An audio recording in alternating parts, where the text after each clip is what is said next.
to Would I Lie to You, the show that not only encourages liars, it rewards them. On David Mitchell's team tonight, it's the star of Pirates of the Caribbean. Johnny Depp knows him. It's Mackenzie Crook. And a naturalist and TV wildlife presenter. Now, look, I'm not going to debase myself by doing cheap double entendres at his expense. I will just give you the ingredients and you can take it from there. Birds, tits, short-haired beavers. Knock yourself out. Chris Packham! And joining Mack tonight, the country's most famous Victoria behind Beckham and Station. It's the writer and broadcaster Victoria Coren. And a fine comedian who once starred as the voice of the Welsh Tourist Board. Imagine demeaning yourself by appearing in an advert. Rob Gilbert! And so to round one, Home Truths, where our panellists each read out a statement from the card in front of them to make things harder. They've never seen the card before, and they've got no idea what they'll be faced with. It's up to the opposing team to sort the fact from the fiction. And Rhod is first up. Rhod, please reveal all. I was sacked from my job at a zoo when my boss found out I had been taking photos of the animals wearing hats. So, just to clarify, were you wearing the hats or the animals? No, I was taking photos of the animals wearing hats. Yes, just to clarify, were you wearing hats or the animals? Well, you think I was taking photos of animals while I was wearing multiple hats? I would say that in the world of oddness, a man wearing two hats is no odder than an animal wearing one. Can you give us some examples of animal hat combos that you took photos of? Yeah, I've done monkeys in bowler hats. Of course. I've done a hippo in a flat cap. And, well, I was going to call him a snake. It wasn't a snake. It was in the reptile house, but I don't know what he was, but he was wearing a fez. Were these miniature hats, can I ask, Rod? Were these little animal hats or human hats? On the hippo? Are you mad? No, but on the thing in the reptile house, I'm thinking a full-size fez is going to just hide the creature. Yes, but what you're saying is, were the hats to scale? Thank you. Rod, were the hats to scale? The hats, I mean, to scale is a grand way of putting it, but I would certainly try and, try and make the hat fit. Right. The top of a hippo's head is actually quite a slippery affair. Oh, you've got to get the right hat. When you say... What was your official role at the zoo? General dog's body, basically. I get the feeling that if you were going to put hats on animals, you'd have gone for deer stalkers and bear skins, you know? I didn't say I didn't. We just haven't got all the way through the animals. OK. Oh, right. You name an animal. Deer stalker? No, I didn't do a deer stalker. I didn't have a deer stalker. It wasn't a comprehensive... You can't cross-reference every animal. You had a massive hippo-sized It was a regular flat cap. So what you're saying is I didn't have every single animal in the zoo, and it wasn't every hat. I didn't cross-reference every single combination of animal and hat. I just put some on some. Rod, where was this zoo? Was this a Welsh zoo? Was it Pennstunner Bird Gardens, for example? It was down in Pembrokeshire, in a place called Oaksnade. Oaksnade? Yeah. There's a chain of snade zoos, isn't there? There's Oaksnade, Whipsnade. And how did it all come to an end? What stopped this? I got caught. And who was it who apprehended you? It was the manager of the zoo. As a zoo owner and manager, I wouldn't have been offended. I can't see anyone being offended by a fez on a snake and a flat cap on a hippo. I'd have been... Just what the zoo needs. If it's down there in South Wales at this Oaksnade or something, I'd have thought any little hat on a cat would have done the Why, trick. because it's a Welsh zoo? Our animals aren't good enough for their natural habitat. We'd better dress them up a bit. You racist bastard. Unbelievable. Well, David, what do you think? Well, I'll ask my team first. I mean, I've never heard of Oaksnade Zoo. Have you ever heard of Oaksnade Zoo? Is that the most you doubt about that?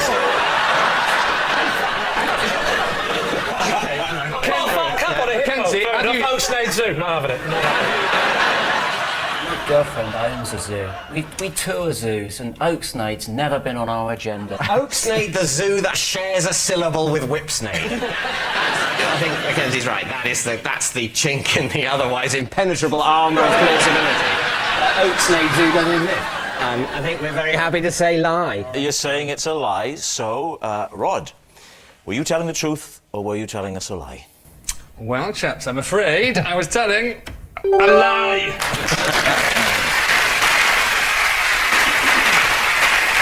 Yes, it was a lie. Rhod wasn't sacked from his job at a zoo because he was caught taking photos of animals wearing hats. Mackenzie, you're up next. Possession. Possession, right. Now, there's a box, Mackenzie, under the desk. Would you take the possession out, pop it up on the desk, and then read the card for us, please? Oh. Hello. This is my orchidometer. It was a present from my sister. What does an orchidometer do? Yeah, that's true. I'll tell you what, I've seen one of those and it wasn't called an orchidometer. Admittedly, I haven't seen the whole length of it before.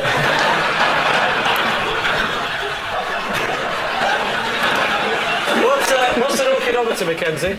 It is a piece of medical apparatus used for determining the size of testicles in male humans. Why do you need to know the size of male testicles in humans?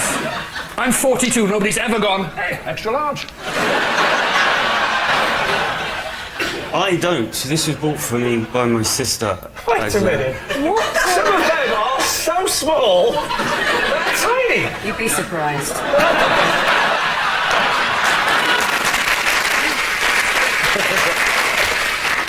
My sister bought this for me for nostalgic reasons. Nostalgic? Yeah. To remind you, hang on, if this is to remind you both of the good old days, we know what I Surely nostalgia. My sister, when I was growing up, you know, as my size bit, she would do a little mark, pencil mark on the kitchen wall. Fair enough, but For your testicles?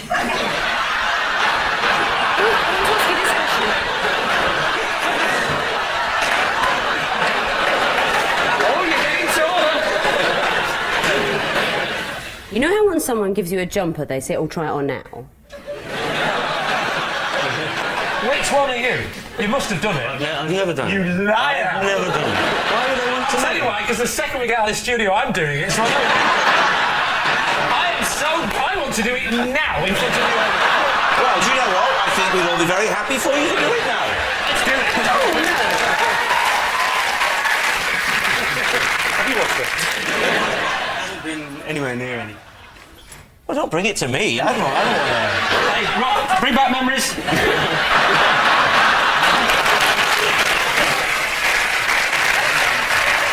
Right, I will do it, but I'll do it under the desk. You're not going to get your... Come on. One, just one then. Come on then. This is a real medical thing. Why did your sister get you it? Because when I was younger, I was a very slight chap, not the When you were younger, you were specimen slight? of man. Blimey, what were you, a stick man? And I used to have to go to a hospital to be measured in all sorts of creative ways.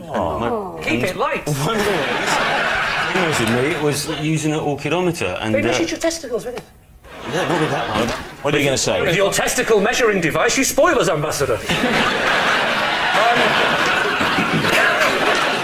the question is whether his sister got it for him and not what this is. His sister got it for him. He's telling the truth. Can you not? Am I? But this can't be real. Take those. This can't be real. Have a look at him through those. Tell him your sister gave you that as a present. Have you got truth glasses? They're not allowed on this show. It is time to take a guess. Imagine going to the doctors and going, is that normal to have that many? Take a look at this, Doc. Tell me that's normal. They're purple and it's the wrong amount. OK, what do you think? I'm going to go with it. OK then. Well, why not? It sounds true. Saying true. OK, Mackenzie, what's the answer? It is true. It was true.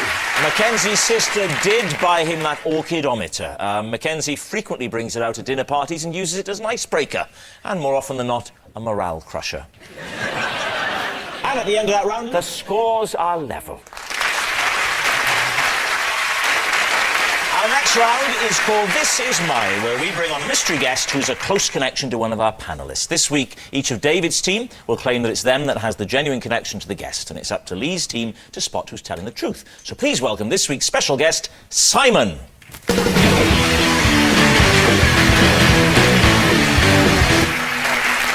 So, Mackenzie Crook, what is Simon to you? This is Simon, and when I hoaxed my school by burying some treasure, Simon found it and the police were called. OK, all right. Chris, how do you know Simon? This is Simon. In a virtual world, we're married. And finally, David Mitchell, your relationship with Simon. This is Simon. He has a large tattoo of my face on his knee. So there we have it. Is Simon Mackenzie's treasure hunter, Chris's cyber spouse, or David's tattooed fan? Lee's team, where would you like to start? David, Yes. how do you know Simon? I know him because when I was doing a book signing of a comedy book, he came and asked for the book to be signed and also asked me to sign my name underneath the tattoo of my face on his knee. When you sign the face, is the face normal when the knee is stretched? Or is the face normal when it's not stretched? Look, it's my face, it's not normal at all. I need to ask you a question, but you've got to answer this honestly. Yeah. When No, you I don't. don't. No. Okay. Otherwise we'll open with, When is people it from true? Would I Lie to You said, we're going to invite on that man who's got a tattoo of your face on his knee, did you say, oh, good, I'd like to see him again? I'm, of course, thrilled to remake the acquaintance of yeah. Simon! It's Simon! Simon. I did something, just to digress a little bit. I once got, this is true, backstage after a gig, a woman asked me to sign her bosom. And I went to sign with the pen that she gave me, and the pen didn't work. And without thinking, I went to the other breast and went... It's awful! Mackenzie, how old were you when you buried this treasure? Maybe 13 or 14. What was the treasure? Diamonds. What? How many Got everyone's attention. Fake diamonds. It was a hoax. So it was, How many fake diamonds? Probably 6. Where did you get all the 6 fake diamonds? From my sister's jewellery box. And then you rang up the police and hoaxed them into coming down to find some fake diamonds? No, they were. I put them in the tin, and they were dredged in the school pond. So I knew if I placed it in the pond, it would be found. And where did he fit into this? Simon found the tin with the supposed diamonds and a letter that I'd faked. What did it say on the letter? It said something along the lines of, "These are stolen, smuggled diamonds." Whoa. So you're telling me that diamonds were found with a letter going, "These are smuggled diamonds," Yeah. and someone went, "We better phone the police, this is genuine." Was there a punishment involved? Nobody ever found out it was me. The police came back and said that they'd analysed the diamonds and they weren't diamonds, and it was obviously a hoax. So they caught Ronnie Biggs, but they couldn't get you. You happy to move on now? Yeah. Chris, you're married in a virtual world. Tell us a little bit more about how you met Simon. Second Life is a virtual world that exists on the internet, secondlife.com, and I'm one of the players. There are various roles that you can play. You invent an avatar for yourself. And you are? My avatar is Audrey Hepburn. It's what? Audrey Hepburn. So you're playing the woman in this relationship? Yes. Why have you got a second life as a woman? Well, part of the whole thing is that you can be whatever you want to be, and as I say, a lot of people take it Don't very... start singing I Am What I Am. I thought, well, I'll change my personality. I'll be Audrey Hepburn, as the Audrey Hepburn happens to be one of my real-life heroines. Right. And Couldn't do Hepburn because someone had already done it. And what is Simon's avatar? He is Simon Bernstein Jr. Right, and where did you meet him in this virtual world? Well, when you go on there, you can go to places and then you meet people. They contact you. A bit like real life, but for Can I sad ask you, people. so his name's Simon and his pretend name is Simon? Yes, but his real name's Simon Morgan. Presumably, rather like Audrey Hepburn, he couldn't be Simon Morgan because someone had already done that. There were about 20 million people No, trying yeah, to but do you're this not thing. Audrey Hepburn. No, Halpburn. Yeah, no, but you wanted it. Yes, but he is Simon Morgan, is what It's they like a psychiatrist coach. You are not Audrey. I'm not going to tell you again. We went through this last week. You're not Audrey Hepburn. Still haven't established where you met Simon Bernstein Jr. I met him at a cocktail party. Yes. I married him for his money. But I married... I believe you because when you said you married him for his money, do you see his face? You couldn't help it. You said that. No, that was the ink on his knees drying. What are you going to say, Lee? Who do you think it is? This is a tricky one for me. Victoria, who is he connected with? If this was a poker game Yeah. and I had to make a call, I'd say Mackenzie's the one who's not bluffing. You're going by body language. Well, that's interesting. What is it about his body that tells you he's not bluffing it? He has a sort of calm. I know for a fact Readiness he's under to- heavy medication. I don't know if that's... Looking at it from a different way, the Simon is far too geeky for tattoos on his knees, but the Avatar thing I think sounds just a bit too plausible. I think it's Mackenzie. Well, listen, Victoria's a top poker player. She knows body language better than anybody. So you're saying that it's definitely Mackenzie Crook? You're saying that it's the buried treasure? Yeah. OK. Simon, would you like to reveal your true identity? My name is Simon, and when we were at school together, I discovered Mackenzie's buried treasure. Everything that Mackenzie said was absolutely true. Simon found the treasure Mackenzie buried at his school. And actually, we can show you the letter. Have a look at this. In this tin, I have placed stolen... You don't mind me doing it with an accent, do you? In this tin, I have placed stolen diamonds. Are you going to do it with an accent?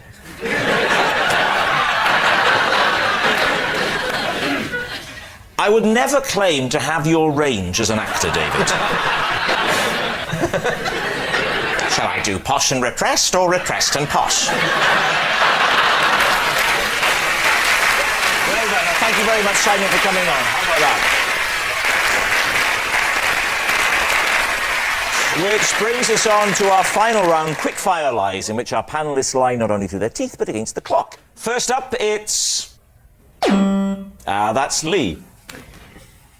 I once helped my mum and dad look for something they'd lost using a Ouija board. Was it a relative they'd lost? David's team, do you believe that? What was it that they'd lost? They'd lost an important document. OK, I don't want you to be more specific. Oh, actually, yes, be more specific. A very important document. It was a document that... It was a document? Yes. Oh, right. Yes. Okay. Did I mention how important it was? You're going too quickly. It was a document. Okay. It was a document. Did the document matter? Oh, it was important, An yeah. important document. I can't stress upon you how important it was. Yeah. It was very important. What was the important document? Well, that's the thing. That's the thing. I can't... I was only young, and I can't remember exactly... They lost it. It was something to do with a potential court case. I don't think it ever got to court, but they were worried that a thing Well, might of go... course they didn't have a document. They were worried that something might go to court, and they knew if they found this document, it would mean that they were proved to be in the right about the case. I genuinely can't remember anything more about it. Can we concentrate on the world of the dead? Did they get through to your grandmother? She went, "Where did you last see it?" Retrace your steps. Why? Where did you get the Ouija board from? I think one of the regulars, because we grew up One in a of the pub. regular what? We grew up in a pub, and before the invention of the internet, between 3 and 5, the pub closed, and you had to think of something Yeah, to do. to obviously dabble in the occult. And believe it or not, my mum and dad and all the regulars would have a little lock-in, and Yeah. me and my brother were invited to do the Ouija board. If only you'd had Jenga or something more wholesome. And did you hold hands? That's a seance, don't be an idiot. Sorry, I get my bullshit mixed up. Yeah. How did you ask the question? I remember it, my dad said, "Spirit world, we have a very, very, very, very... I can't stress on you enough how important a document is that we must find." Yeah. And they told us where it was. What did they spell out? They spelt out in the attic. So were your parents massively into the occult? No, I mean, it wasn't a problem. I mean, it wasn't like, you know, it was just a bit of fun in the afternoon. And Ouija boards was cheeky in the 70s before these horror films. Right. Up until then, it was a in the Waddington's 70s? Waddington's family game. David, time to... Advertised after Mousetrap. MB Ouija board. Picturing all the family looking Try Ouija freaked out. board. So, David, what's it going to be? Truth or lie? Well, I think... True. You think it's true? I think it is. I think it's true. I was not thinking it's true, but my team think it's true. So You're the captain, I'll David. go with the team. Okay, you say true. Lee, what's the answer? The answer is, it is in fact true. Yes, it's true. Lee did once help his parents look for something they'd lost using a Ouija board. For those of you who don't know what a Ouija board is, it's like Scrabble for dead people. Next. It's Victoria. If I ever get stuck on a crossword clue, I phone Tim Henman for help. He hasn't let me down yet. Right. I think that's a very cruel lie. He hasn't let me down yet. We all know what that's an allusion to. His repeated letting down of the entire nation. And I think, tennis is difficult. And I'd just like to say I wouldn't necessarily have won Wimbledon. Obviously, if I'd practiced as much as Tim Henman, I'd bloody well expect to. But no. Right, so how do you know Tim Henman? I met Tim Henman when he was promoting a sort of tennis academy thing, and I went and played tennis with him at Wimbledon. Did you play at Wimbledon? Yeah, I should say I was right at Wimbledon. It wasn't just like, oh, Victoria Coren's got to come in and play. You used to ring up Tim Henman to ask him difficult crossword things. Yeah. How did you get round that sensitive issue of going 6 down?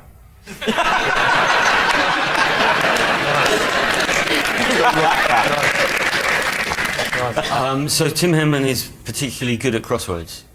He's got to be good at something. Once again, I would say that Tim Henman is relatively good at tennis. He could almost be a professional. I'm curious, of all the people you meet in the course of your job, you choose a tennis player of sorts to advise you on crosswords. He's very into crosswords. So you're saying at this point in this clue I can't get, what we need is some of the skills that it takes to, choke during a tiebreak. You're turning against him now, aren't you? Get your mind on which side of the fence are you on? Yeah. How did the subject of crosswords come up when you I were was playing doing this? a crossword while waiting for him. He was doing To serve, to get one in. That's why you get losing. I was doing a crossword, He's- and he came in, and it was kind of a bonding thing because he said, And crosswords, let me have a look. what do you think, Mackenzie? Do you think it's plausible? I think it might be plausible, yeah. Cryptic or just regular? Well, he's not an idiot. You don't bring someone. Oh yeah, it's got 3 letters. Household pet starts with D. Cat. Mackenzie thinks it's plausible. Packham is saying... I think it's sadly probably true. Rob, right, so you... True. Come So on. I don't have to think. You're saying true? True. OK. So, Victoria... You think I phoned Tim Henman to ask him the answer to crossword clues? Obviously, that's a lie.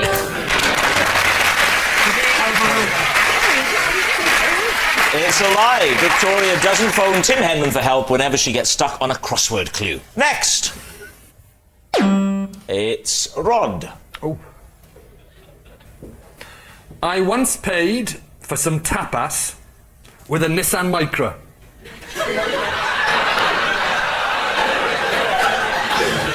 David, tapas, Nissan How Micra. much tapas were you buying? 1 meal's worth of tapas. Worth of tapas. So what cash value of this tapas? In the area of £15. Okay, why? I didn't have any money. But weren't you aware that a Nissan Micra, even in probably quite scruffy condition, would be worth a lot more than £15? Yeah, but if you haven't got any money, all you've got is a Nissan Micra. What are you going to do? I don't suppose I'd eat out in restaurants. Well, drive home and have some toast. I couldn't drive home. I sold my car for some tapas. Oh yeah, good point. So did they accept the car in payment? Yes. How many of you were eating? 8. 8 of you sharing £15 worth of tapas. I get £15 worth. We all had roughly, I suppose. I don't know. I didn't check. But you didn't offer. You didn't offer the Nissan Micra for everyone's meal. You said, well, I only had this, and this. The Nissan Micra's only covering it. You can pay for your own.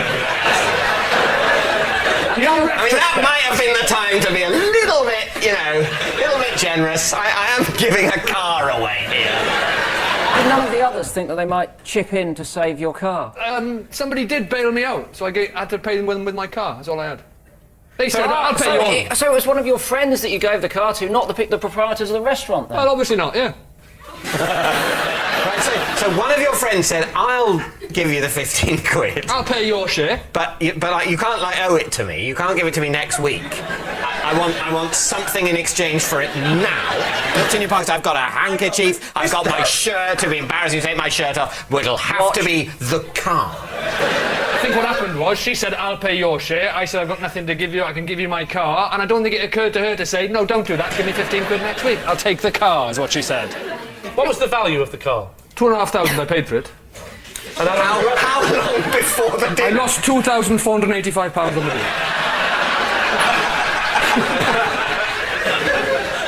It was good tapas, it was nice. We had... I had albondigas. I had croquetas. Croquettes. Don't patronise me. And croquetas, and I had gambas a la plancha, grilled prawns. No. And then I threw in the floor mats for some patatas bravas. David, what do you think? Is he telling the truth? I think not. I'm sure. But it's so sort of odd and weird, and I think it's a lie. It's a lie. I think it's a lie. We're all saying it's a lie. Okay. Rhod, Gilbert, truth or lie? It is a... true.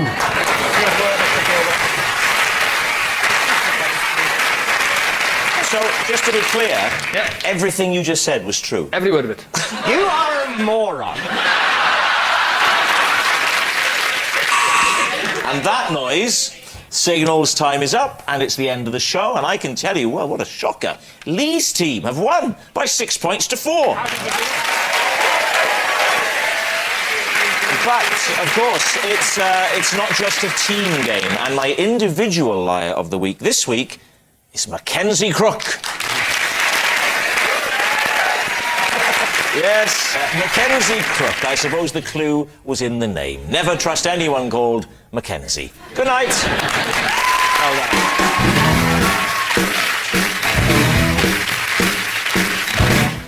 Kate Winslet's on the guest list for the first in a new series of The Graham Norton Show at 10:35. News of the rest of tonight's lineup coming up. While on BBC Two, Sue Perkins and Ross Noble will join regulars for QI.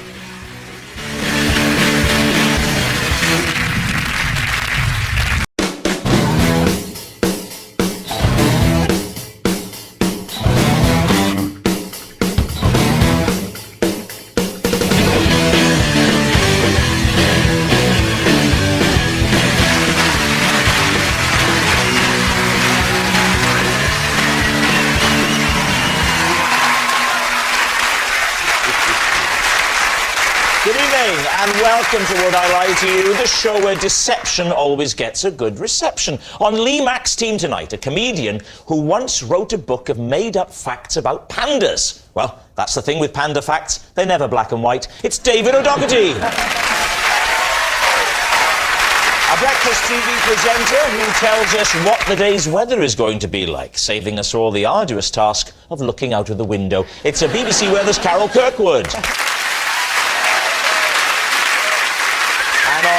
David Mitchell's team tonight, a Glasgow-born comic who'll mix delicately spun lies with good old-fashioned Scottish aggression. It's Susan Calman. Just a joke. And a man who's done almost 490 pointless shows. And if you count tonight, 491. From Pointless, Richard Osman.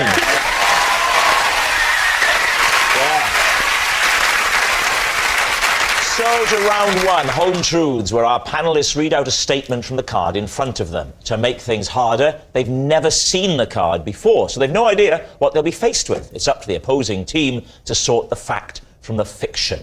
Richard is first. I have a 40% stake in a prize-winning racing pigeon. Lee. If there's one thing I know about, it's buying pigeons. So be careful with your answer. Tell me now, Richard, how much do you pay for 40% of a pigeon? We paid £600. You were robbed. And it is about £70 a month to keep them, which is £70 a month? Yeah. Wow. That is a lot of trill. We don't feed him trill. What do you feed him? IPO, steroids. Oh, well, fine. £70 a month? What are you taking him to Alton Towers? What are you doing with him? Firstly, he's got to be housed, he's got to be fed, Yes, he's got to be trained. in a wooden shack. Yeah. I'm not going to Has he leave got him a in wooden bungalow? shack. This is a prize winner. What you said prize winner? What has he won? He won the Prix-Calais. Yeah. And he's won some local things, but that's the proper deal. Pre-PRIX. How many pigeons were in the race? It's about 450. It's less than 500, but more than 100. It's Oh, it's come a lot. on! 500. The sky would be black then with pigeons. It's the Germans, they're back.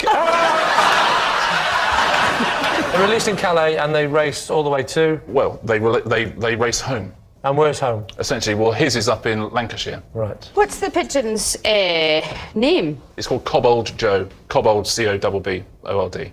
Cobbled Joe. Cobbled Joe. It's because the original, as you know about racing pigeons, right? Oh, I do know about racing Toddy Cobbold. Yeah. Toddy Cobbold was the grandfather. Yeah. And so we chose that name. That's nice. So Is that true? Is there a pigeon called Tolly Cobbled? Don't know. You said you knew with someone from a Hovis advert. Are there any distinctive markings? So just if there were some pigeons there, say Trafalgar Square, I'd be able to, oh, that's Cobbled Joe, down in London for the sales. I'm going to be honest. I would struggle to choose her out of a pigeon parade. Really? But Her, and she's called Joe. Yeah. So is it Joe with no E? Yeah. That's fine. Show it for Joanna. I think I might have this. I don't think lady pigeons do the racing because they would be pregnant some of the time. I tell you what, she better not be. It was only a cuddle, wasn't it, Richard? Do you go and watch do you go and when they go off, do you watch it? I have seen the pigeon race once. Yeah. How much of the race did you see? I've seen the pigeon release. You've seen the release. Have you ever seen a pigeon land? Yeah, I've seen You a were there when the land, pigeon yeah. landed? No, You've never seen a pigeon land? Right, I've seen a pigeon land, yeah. Yes? But not under racing conditions.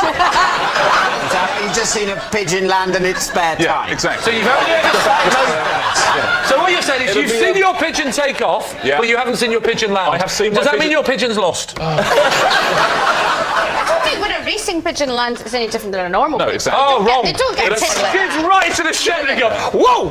I was going fast! No, it doesn't. It raises its wings as it breasts the tape. That's what it does. So, it's time to decide, Lee. What are you going to say? I think it's Do you think it's true? I think, yeah, okay, not true. Let's say lie. I get confused if you say not true. It is a lie! You think it's a lie? Richard, the pigeons, the racing, Cobbled It is, Joe. I'm Truth or afraid. lie? A lie.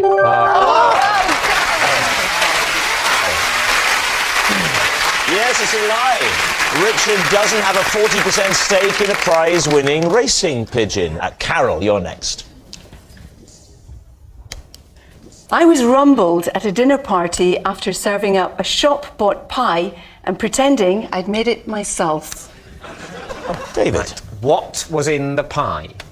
Steak and kidney. And what shop did you buy it from? I bought it from a local butcher. Did you make a big deal of saying, oh, look at my homemade steak and kidney pie, isn't it lovely? Unfortunately, I did, Oh. yes. I waxed lyrical. And who were the people that you were trying to impress so much that you weren't homemaking, but you didn't know well enough to say, I just bought this from a nice They were butcher? the parents of a good friend of mine who'd been really kind to us, and I wanted to do something nice for them. What repay them by lying?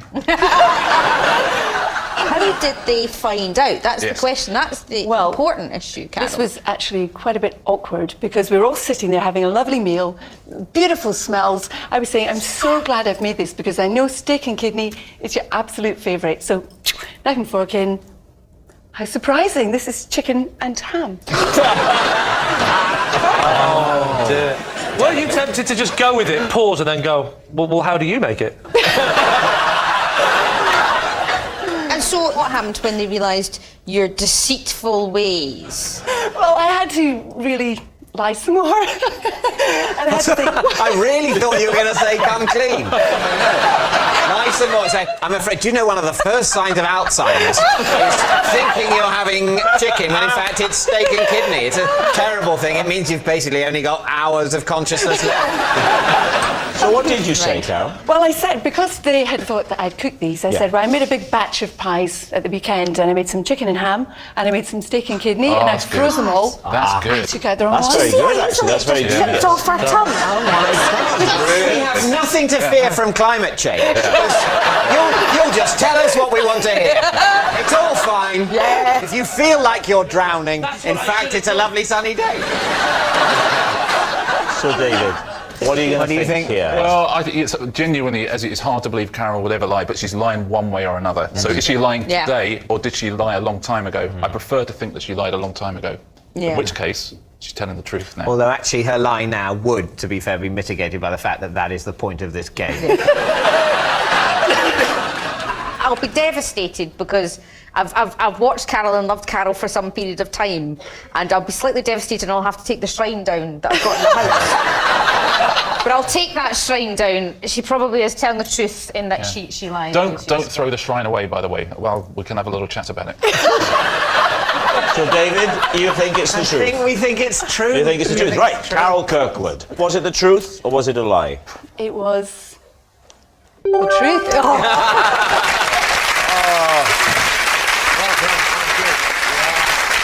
Yes, it's true. Carol was rumbled at a dinner party after serving up a shop-bought meal and pretending she'd made it herself. Susan, you're next. The day before I need to make a journey, I often make the journey so that when it comes to making the actual journey, I'll know what the journey involves. Wow. Just how far have you gone on these journeys? Probably driven an hour.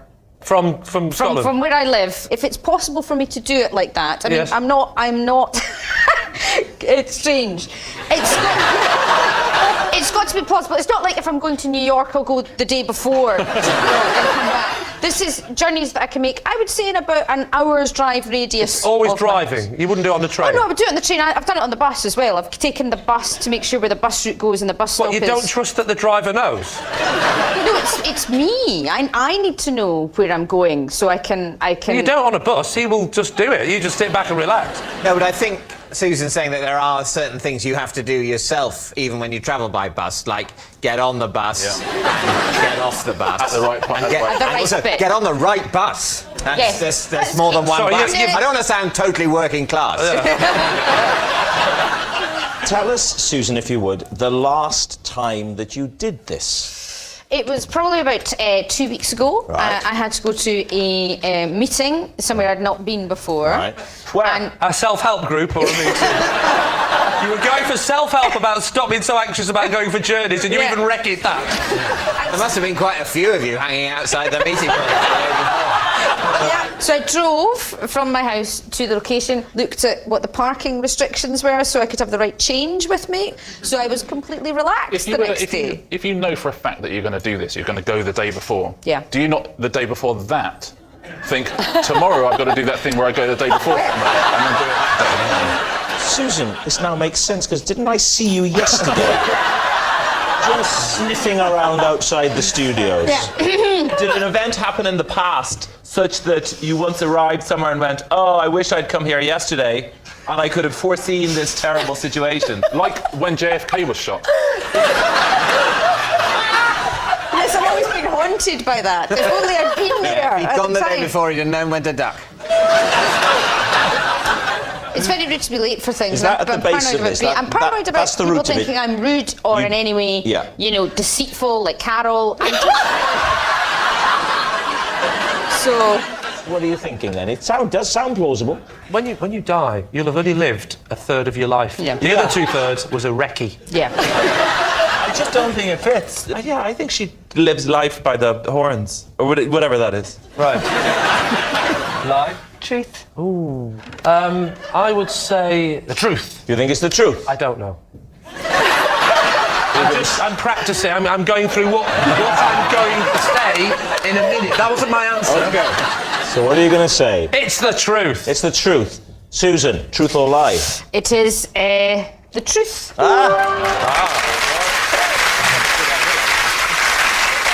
Yeah, it's true. The day before Susan needs to make a journey, she'll often make that journey so that she knows what that journey involves. Right, our next round is called This Is My, where we bring on a mystery guest who has a close connection to one of our panellists. Now, this week, each of Lee's team will claim it's them that has the genuine connection to the guest, and it's up to David's team to spot who's telling the truth. So please welcome this week's special guest, Ian.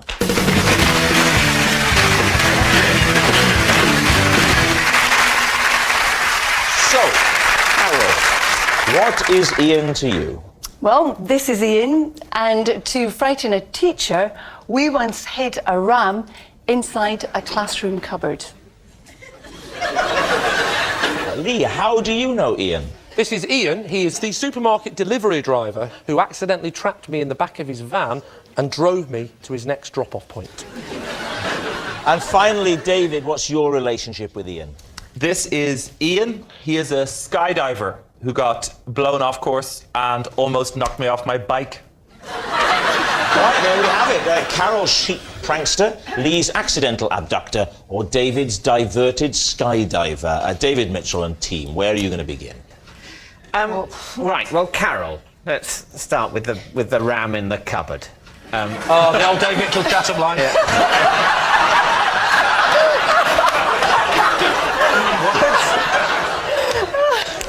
Why did you put a ram in a cupboard? Well, Ian and I went to school together in the Highlands, and often you would see the sheep and the rams just, meandering into the school grounds. Yeah. And this particular day, one came in. So the ram wanders into the school grounds? Yes. And you think, oh, that's fine, it'll be quite docile, I dare say it'll agree to get into a cupboard. Well, what happened was the teacher was late. He was quite often late, and we were in a wee porta cabin out the back. Are you saying of the teacher was a drinker?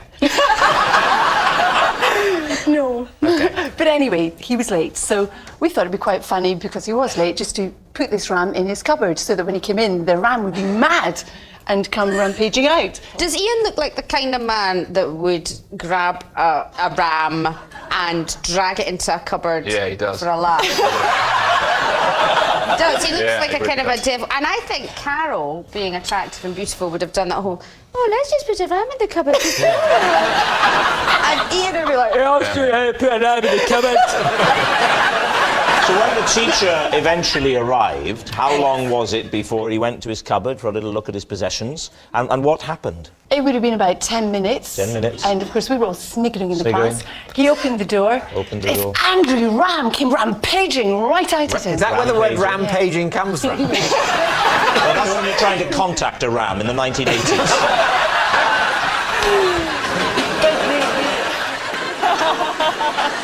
Who would you like to quiz next? David, could you describe how Ian, was it nearly hit you? Yeah, skydiving.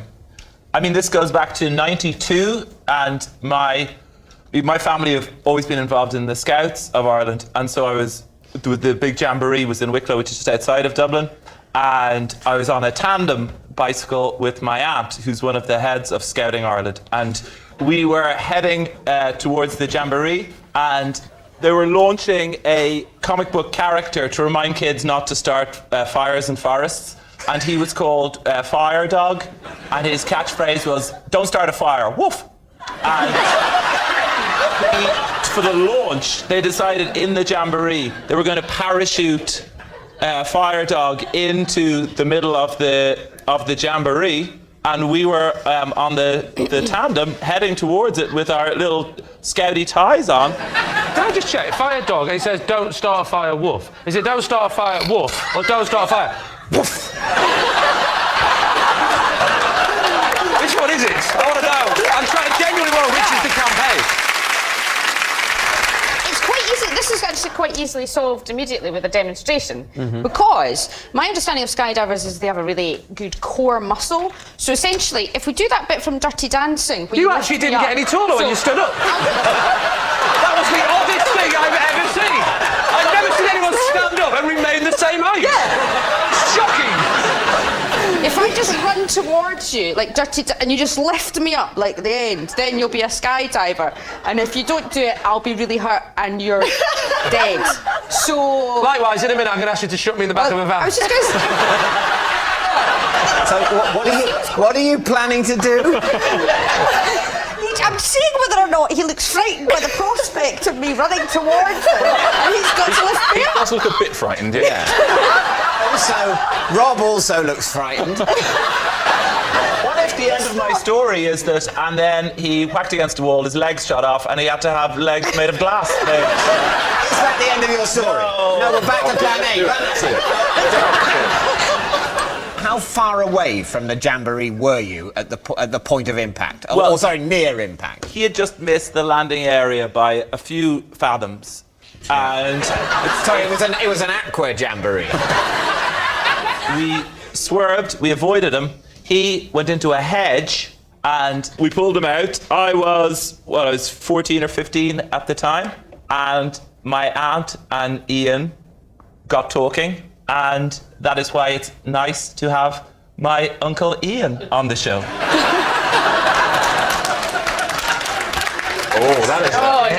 That was a hell of a landing. That's a bombshell. Yeah. Your aunt met her husband when he nearly hit her dressed as a dog. Right, what about Lee? So, Lee, how did you accidentally get shut in his van? What happened? As you will know, that when the man who comes from the supermarket delivers your food, he delivers them in like a plastic box. Mm-hmm. Yeah? So he leaves the box and he goes into the kitchen and he drops off the food. And what I decided to do is that I'll help, right? He brings the last box. I said, is that it? He said, yes, this is your last lot. Puts the thing, gets the bags, goes into the kitchen. Mr. Nice here picks the nice plastic things up and takes them to his van. Oh, God. So I go into the... It's so close. This is like the start of an episode of Casualty, isn't it? So I go in, and as I put them in, I look to my left, and something catches my attention. A lamppost? No. And it's snowing? No. And there's a form? No. A little thing catches my eyes. Someone has looked at Wham in the back of the bag. It was, believe it or not, the thing that caught my eye... I don't believe it, by the way. ...was a slightly ripped box of Cocoa Pops. And I thought, just for a minute, as Ian just had a little bit of a, like I would do, I'll have a little snack en route. So I just walk over to it. Now, as I walk over to it, it's only a couple of steps, and I'm now hidden behind a box Oh, you are kidding of me. food. You know, the boxes they haven't yet been delivered. And at that moment, I hear the noise of the doors shutting and the little handle turning. So why didn't you call out? I did. What, and he didn't hear you? No. What, over the noise of a van engine? No, It's not very just loud. the noise of Howard Jones on Magic FM.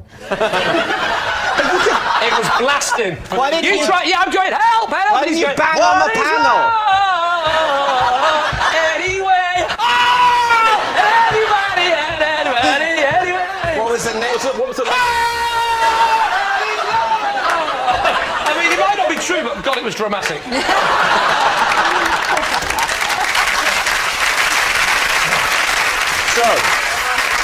So we do need an answer. Is Ian Carol's sheep prankster, Lee's accidental abductor, or David's diverted skydiver? The key thing is I don't want to be fooled by David O'Doherty. That's the key. Look at him.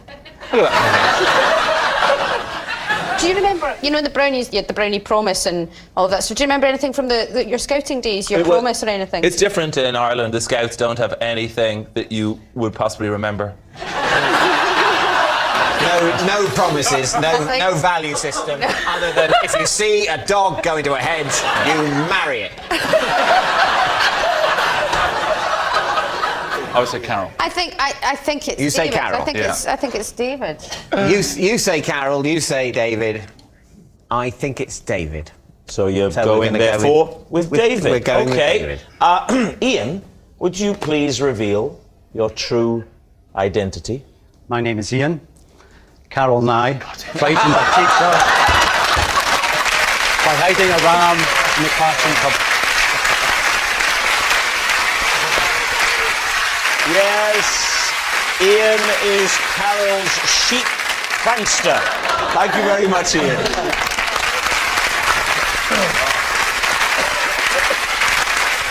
Which brings us to our final round, Quickfire Lies, in which our panellists lie not only through their teeth, but against the clock. We will start with... It is David. I once sent out 30 professional photographs of myself to try and get an agent. I got just one reply advising me to destroy all copies of the photographs. David, what pose exactly were you doing in the glossy print? I mean, I I thought a normal, dignified, at the same time hilarious and talented one. Show me. Yeah, can you do it? No, I think what it was. Do it. I think maybe in the picture, my mouth looked a bit wrong. You know, maybe it was a bit sort of. Or maybe. No, it wasn't like. And when was this? What period are we talking about? It was in the 18th century. In the mid-late 1990s. What kind of places were you sending them to? Or did you just leave them in phone boxes around London?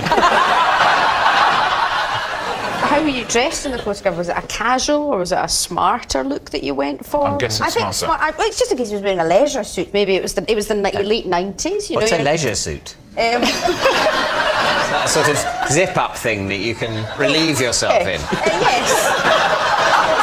It's what they'll be wearing in the future. It's just so convenient. Just get in and whatever happens, it's fine.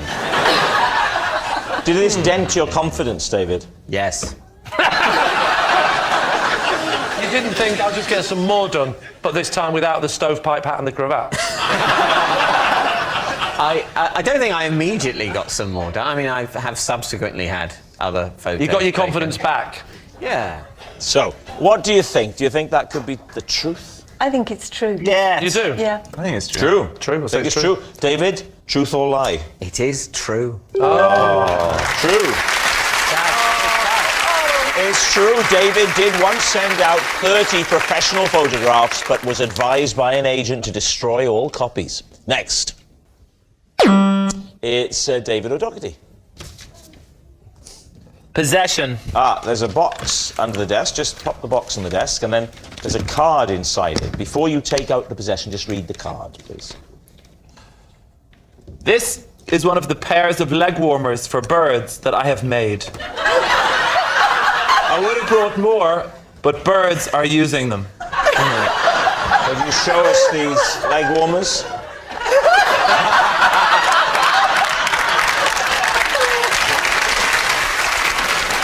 I live beside the canal, and the swans are very unhappy around there. The swans? You've tried to put a leg warmer on a swan? He hasn't tried to, he succeeded. How the hell do you... A swan? So they're trying to feed it over the webbing, and he doesn't get crushed. It's got a great big beak on us. Everyone knows about this, but if you befriend the swan... The first thing, you befriend the swan when the wings go up like that, and then generally the next thing they go like that, as in make me leg warmers. That's it. They for swans?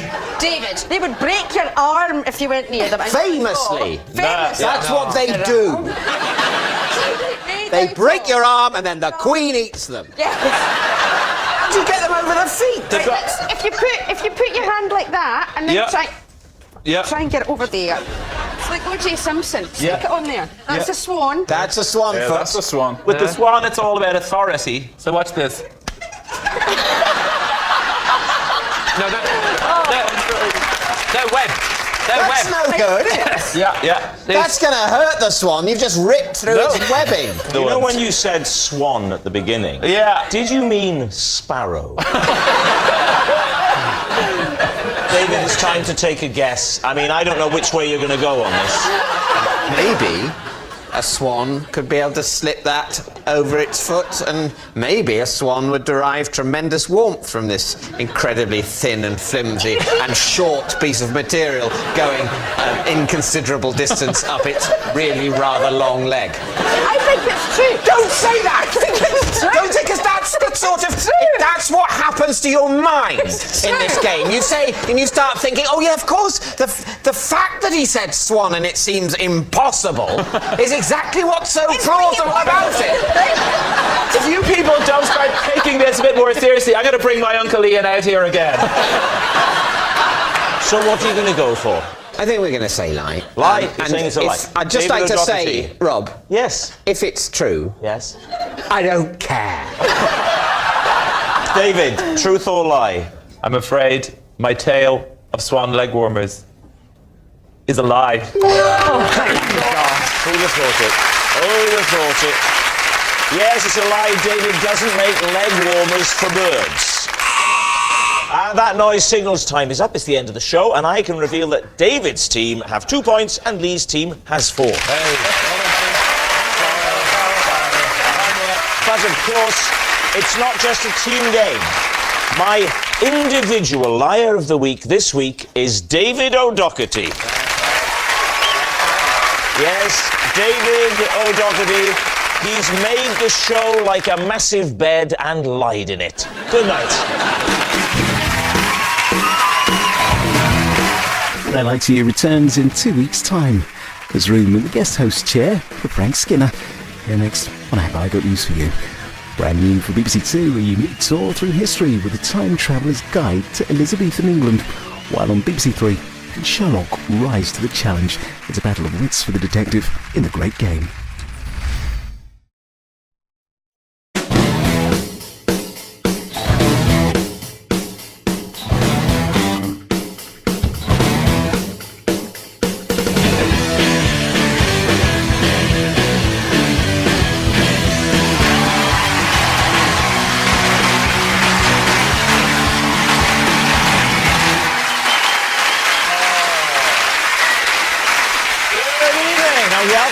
To a brand new series of Would I Lie to You, the show where economising with the truth pays dividends. On David Mitchell's team tonight, he's as funny as he's tall, and tall as he's bald, and as bald as he's funny. It's the funny bald tall Dara Briain.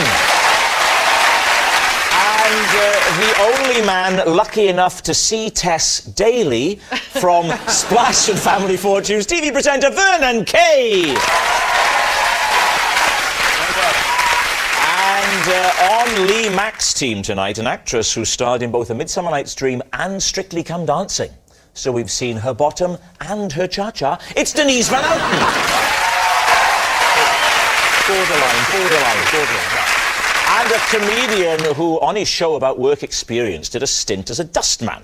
Although you don't really need training for that, you just pick it up as you go along. It's Rhod Gilbert. And so to round one, Home Truths, where our panellists each read out a statement from the card in front of them. Now, to make things harder, they've never seen the card before, so they've no idea what they'll be faced with. And then it's up to the opposing team to sort the fact from the fiction. Dara is first up. Dara, please reveal all. Okay. In nightclubs, in order to impress the ladies, I used to break into my special catwalk move. I hope this is true. Lee's team. Before, you know we're going to ask you to demonstrate it. Before you do, can we just clarify? You mean like a model, or were you on all fours and weeing? And walking at the same time. No, like a model, OK, well, could you demonstrate for us now? Well, no, that'd be ridiculous. No, that's what I'm asking. Yeah.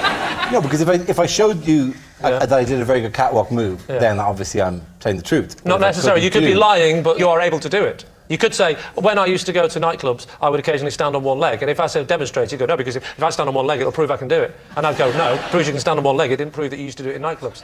So I ask you again, get yourself on the floor and start walking.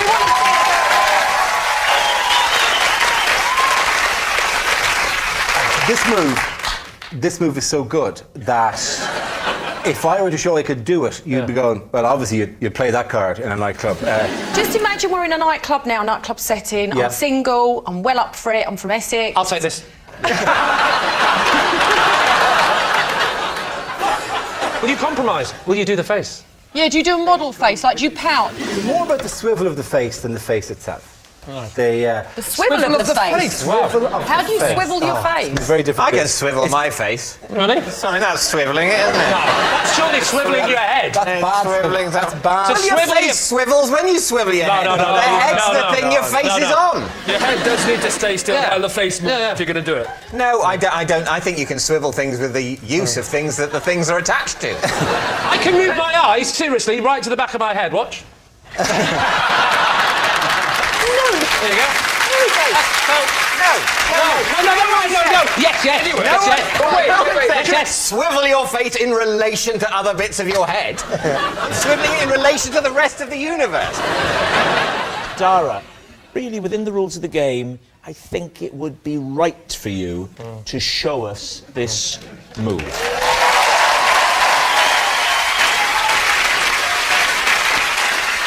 Dara, I'm going to help you here. Oh, no, okay? no. Here, yes, I am. I'm going to help you. I'm going to give you a little bit of music so you've got something to work with. Oh, inspiration. Now, I don't know if we've got anything ready, but hit it.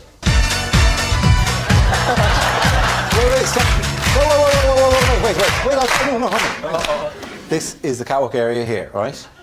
However, first the model walks out to the start of the walk, right? So I'm slightly backstage here. I'm nervous. I'm ready to go, right? This will be the catwalk area here. When I hit the bend, watch for the swivel, right? Dara, was this boring bit part of the chatter? Oh, man. Did you have to explain it all before you did it? But what she was about to see? Did you have the confidence in the nightclub to go? Get the music! I'm not ready! Cut the music! Everyone, stop having fun! I'm not ready! Okay, music. Yeah. No clapping, no. Hang on a second.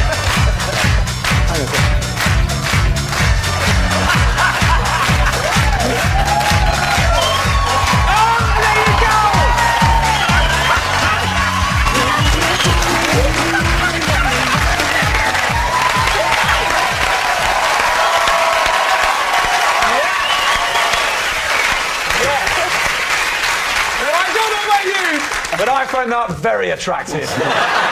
The swivel? Did you see the swivel? Yeah. That was nice. The swivel of your head rather than your face. What you're asking for would require surgery. That's what the women used to say when he used to shout.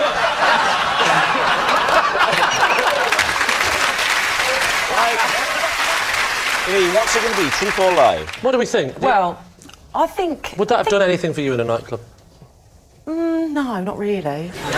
10 years ago, made me more hair, laugh. thinner, you know. I'd have I'm laughed. not only fighting weight here, right? Definitely wasn't the first time he's done that move. He's definitely pulled that move off before. He's definitely done that too move much before. confidence. Do you think so? Too much confidence. Do you think it's the truth then? But he hasn't necessarily done it for the reasons he's saying he's done it. Men are so indecisive. Let's just go with the truth. I'm not sure about that. Let's go with the truth. So, Lee, what's it going to be? Come on. Should we go for We'll go for the truth. Let's go for a truth. Right, they're saying it's the truth. Dara or Briain, were you telling the truth or were you telling a lie? It is true.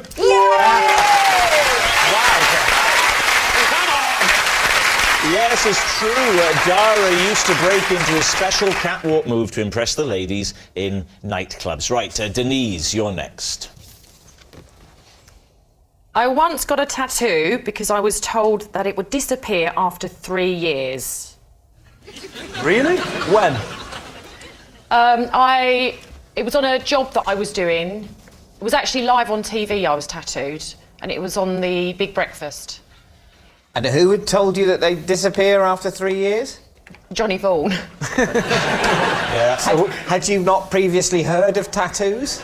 No, it was a new. They were a German company, and they came on the show, and they claimed that they had this new ink that would fade after 3 years. And they did it live on the Big Breakfast? Yeah. So can we see it? No, because it's in a place where I don't really want to get it out. What do you mean? Where is it then? It's just at the top of my bottom. What is it, Denise? What I had was Barbara Windsor was on the show, and you know she used to say, "Oh, because I love Carry On Camping," and you know she used to say, "Well, you are saucy," so I wanted to have saucy tattooed across there. I've got a potato tattoo on my back. Potato. Have a look. Denise won't show you. I don't mind if I get mine out. I might have to undo a button first. Yeah, undo a button. I'll sort it out, don't worry. All right.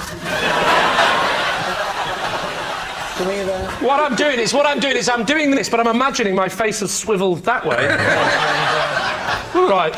That I can confirm that is a potato. Are you sure that's a potato? Yeah. What? Why have you got that? Rod, if I were you, I'd have that checked out. Has it changed shape in the last few years? Used to be a chip on his shoulder. There it is. Beautiful. Do you know what? It was worth it just for that. So, Denise, you've already said, if this is true, that we can't see it. Well, I don't mind showing you. Oh. Maybe later. Have you taken legal action against the people who promised you that it would be there for just 3 No, years? because I don't know who they are. They didn't leave any forwarding details for me to get in touch in 3 years. German men turned up on the big breakfast. But it was the big breakfast. Yeah, we would like to maybe tattoo you in a secret place. And do you want to ask any questions? So, David, what are you going to say? Is this the truth, or has she made this all up? I believe that you might have had a tattoo on television. What I can't believe is that you'd think that a tattoo wouldn't last forever. That I think you'd go, well, but fine, she'd I'll been have a told tattoo. by Germans that it would go. Yeah, the two greatest authorities, Germans and Johnny Vaughan. Yeah. What do you think, Dara? No, there's certainly an emotional context in which this could have happened. I don't think anyone's mad enough to have fallen for that. And It's a big risk on live television to tattoo someone and then say, oh, don't worry, it'll it'll go fade, into it'll be all gone. We think it's a lie, then. We think it's a lie. You think it's a lie? Yeah. All right. Yeah. Denise Van Outen, were you telling the truth then, or were you telling a lie? True.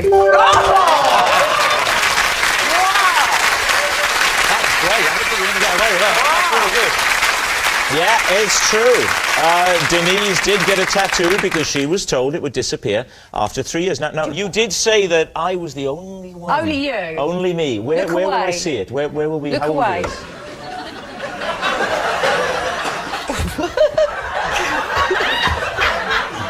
No, seriously. Don't do it.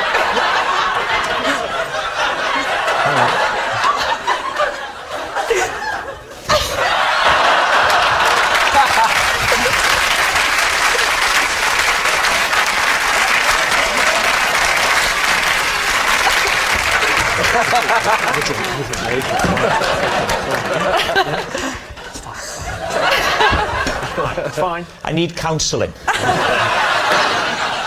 Right. Our next round is called This Is My, where we bring on a mystery guest who has a close connection to one of our panellists. Now, this week, each of David's team will claim it's them that has the genuine connection to the guest, and it's up to Lee's team to sort out who's telling the truth. So please welcome this week's special guest, Mel.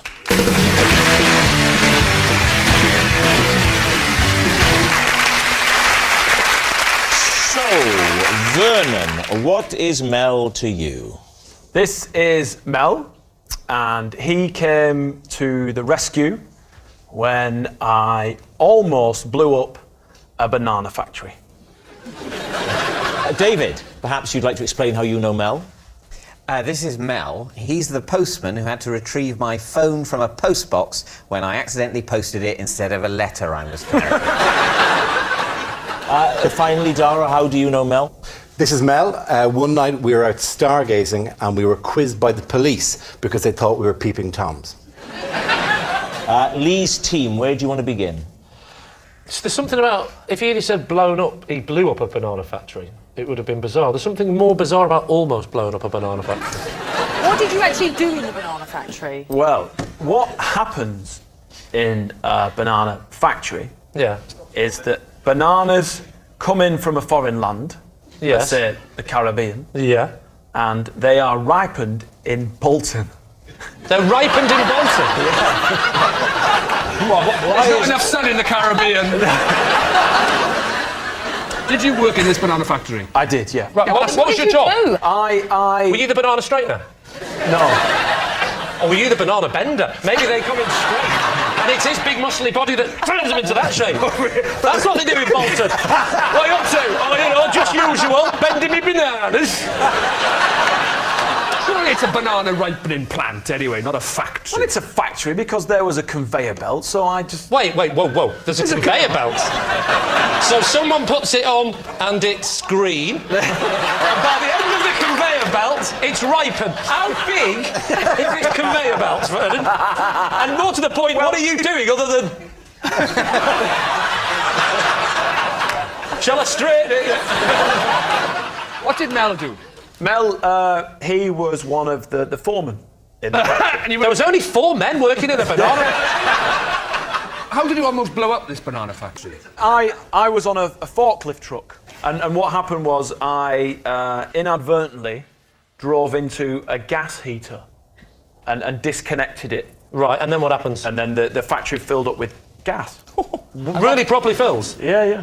What did Mel do? How did he save you? Mel shut down the factory and evacuated the building, leaving the bananas to ripen themselves. Now, what about David? What did we think of David's story with the post box? What were you supposed to be posting? I had a card and 2 normal letters to post. Right. And the nearest post box to me has a very narrow aperture. Right. So only... What, for the letters? Yes. Yeah. I know the kind of thing. Or for, whatever you want to use it for. But it's... We've got them back home. Yeah.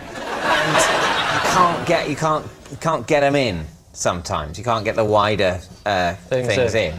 Right. So you thought I'd just post whatever fits and that was your phone? Stuff my keys in there. Oh, they go in. The keys go in. Change. Oh, that goes in. All right. Just stuff that in. I was contemplating what an outdated medium snail mail was, and I thought this will show them. No, I in my confusion, I thought, that doesn't fit. I'll post those 2. They fit. And what a fool! So the 2 what a fool I've been! If only this were happening in a sitcom. The 2 letters and the phone go in at the same time. Yeah. So you emailed it and put a hard copy in at the same time. So how did Mel come into it? Was he? Well, luckily, Mel had also fallen in. He just reached it out, didn't he? Well, Passed it out. I mean, I hadn't realised that pillar boxes were manned until then. He simply handed it back. So go on. What happened next? I noticed that the last collection of the day was happening about half an hour later. Right. So I thought, I know what I'll do. I'll simply wait. Fiendishly clever. No, you didn't. So what are you thinking? No, remind me again of your truth, lie. He Mel and I were stargazing, yeah. and the police quizzed us because they thought we were peeping Toms. Was it just the 2 of you? Yes, it was actually, yeah. And what were you stargazing at? We were looking at a meteor shower. Oh, okay. Yes. So the 2 of you were out. What have you got? You got the telescope? No, you don't. What have you got? You just use binoculars. Binoculars? Binoculars? Yeah. Naked eye generally, binoculars. But you see, you don't use a telescope because they move quite quickly. So you'd have to be really fast on a telescope. You'd be playing it like like that. Yeah, all right. But if you want a really good look, why don't you use 2 telescopes, like binoculars? Okay. So that's even better than binoculars. And also, if 2 things happen at once, you can go, and the moon's looking nice. So when the police turned up... We could see the police car coming, because it just drove along and then stopped, and 2 of the lads came over and walked over. Because we had 2 men standing in the middle of Ealing Common. There's houses all around, but with binoculars. Yeah, but surely you don't look at you like that, right? Right up in the air. I know, but maybe they saw during the midpoint of that. I don't know. No. You don't go, right, let's start at the ground and go up. You go like that and you do that. You don't go, would you like a cup of tea? Yeah. But, sorry, I can't see. Everything's blurry. You can take them off, can't you? To be fair, nobody goes like this when they're using binoculars. Right, head up and now binoculars. They don't do it. They do. They go, look at that there. Oh, yeah. But what they don't do is go, have you seen the moon tonight? Wait. I need a bit of a run-up. Don't forget Dara's face moves independently from his head as well. That's true, yes. He can swivel his face. And look at the woman in the bathroom behind, it's true. Right, Lee, we need an answer. Is Mel Vernon's banana hero, David's postman pal, or Dara's saucy stargazer? What do you think? I think the difficult thing is that Mel's got a tan, but you can get a tan in all 3 of those jobs. Well, he's going to the Caribbean a lot to pick up bananas. Stargazing, you can get a tan off that if you're out there long enough, and a postman, outdoors all day, yeah. You know that stargazing's done predominantly at night. There's not a shadow of a doubt in my mind that Mel worked in the banana factory. Okay, you're saying banana man. I definitely, if I saw Dara and Mel on Ealing Common, I would think they were a couple of pervs. But Dara could have said, it's OK, I work in TV. And the police would go, well, that makes it impossible then. So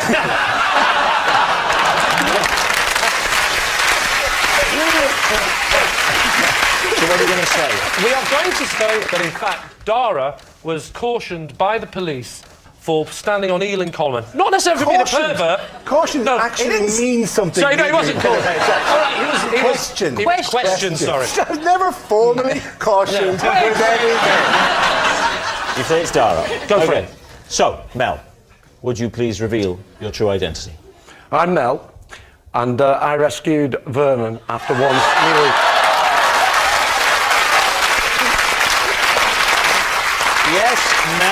is Vernon's banana boss. So, how dangerous was this? Were you just seconds away from bang? Virtually, yeah. Vernon's driving the forklift, and like I said, why didn't you speak like this before? Why isn't he allowed to speak? Now, what was Vernon known as within this factory? Little Vern. Little Vern? Little Vern. Oh. Stand up next to Mel, Vernon, and let's see Little Vern now. Mel, thank you very much indeed.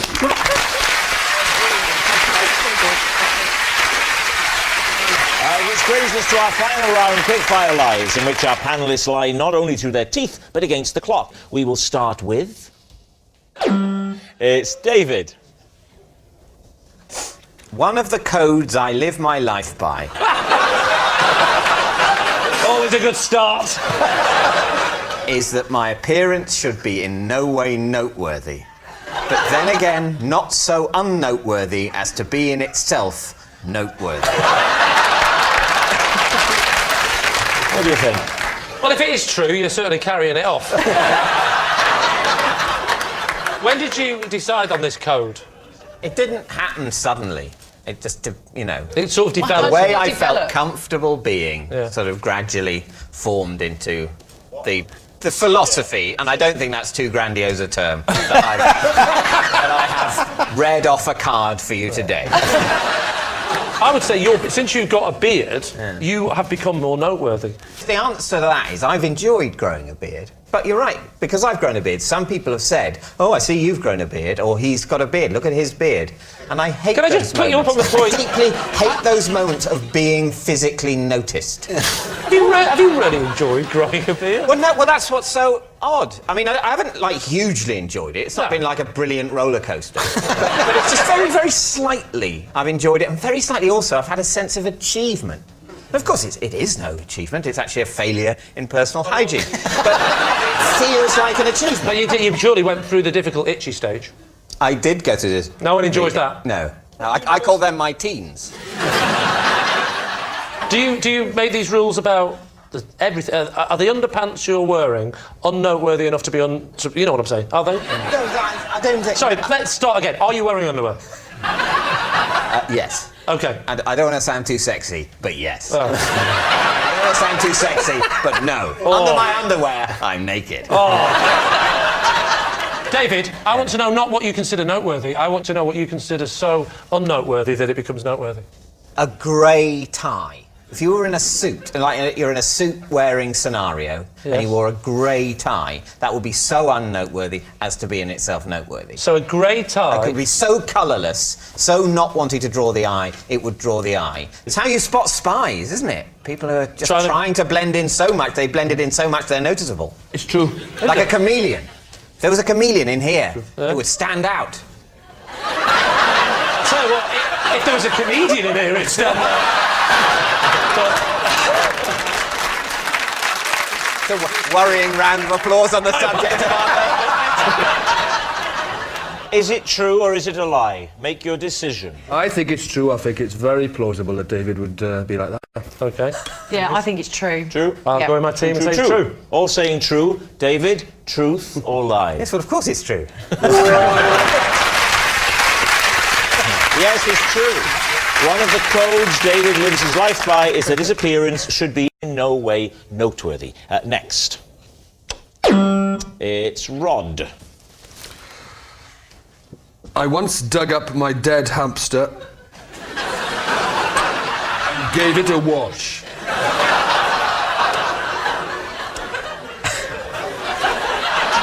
What age were you when you bought it? Oh. And what age were you when it bought it? Oh, God. When I bought it, I must have been 25. 25? Sorry, what? 25? 6. So, I think we were... 6. So I must say, I was thinking it would have been... I don't know exactly. I did not record my age when I went into the shop. OK, but we're not Not to use splitting hairs between 23 and 24 Mid-20s. here, right? You weren't 9, is what we're basically getting here. No, I tell you what, maths really is your strong point. Yeah. But the point is, who in their 20s buys a hamster? I like the fact that it doesn't seem unusual that he dug it up and washed it. That's all right. Did you had a hamster in your mid-20s? Did you watch Surely it? that's not the bit you should be focusing on. Did the hamster have a name? Yes, so his name was... Yanto. How's that spelled? I-A-N-T-O, I think. Does it To be honest, I never had cause to write it down. You don't have to worry about the spelling of any pets, really. Just drop on I think there are times when you have to write. You might be writing an email, Yeah. with news to a loved one. By the way, Yanto's looking peaky. I did Did once. you not put a little tombstone, thus making it easy for you later to dig him up and wash him? He did have a tombstone, yeah, of sorts. Yeah. And did he not have Yanto written on the tombstone? Tragically, there was already something written on his tombstone. Oh, was there not? It was a lollipop stick. It had a joke on it. Hamster died, and you buried it where? In the garden. How long was it under the earth before you dug it up? Was it sort of months later? No, probably a day or two. Was it in a container, a sort of hamster coffin? It was in a container, yeah. What was the container? It was in a smoothie bottle. A smoothie bottle? He was in a smoothie bottle. How did you get the hamster into the smoothie bottle? With the lolly stick. No, I took the top off and just pushed him in. You sort of forced him in? Because I imagine... I had to, he was dead. I tried persuading him, but it didn't work. And then how would you get the hamster out to wash it? Or did you put the water in the bottle, put the lid back on, give it a shake, and then take the lid off, and then... No, you wouldn't want to put water in. You'd want to put lots of fizzy drink in, shake it up, and he's out. And then you go. The thing that we haven't established in all of this is why you felt you had to clean him. Because he had like a strawberry Mohican. It was gone stiff. So you strawberry stuff in there? Yeah, I hadn't rinsed it out properly. And you were racked with guilt? Yeah. Oh, wow. Can you describe the washing? If I'm honest, the washing of him doesn't stand out that much. It was a fairly straightforward rinse and blow dry, as I remember. What a blow dry! Come on, you didn't blow dry him. In the kitchen. Been anywhere nice on your holidays? What? Don't keep a tea or anything? Did you run the hamster under the kitchen tap? I washed as much of that strawberry smoothie out of his sticky, brittle hair as I could. Said our goodbyes and buried him in the garden. So did you feel like you'd done the right thing? Yeah, definitely, yeah. Thanks, Rob. I did, yeah. That's good. That's good to nice. know. That's Do you good. think he's telling the truth? I don't. No. Maybe a quick flick under the tap, but I don't think he'd spend time scrubbing down the... So you're saying lie? We're saying it's a lie. Saying it's a lie. Rhod, the hamster, the burial, the resurrection. Is it the truth, or were you telling a lie? Obviously, it's true.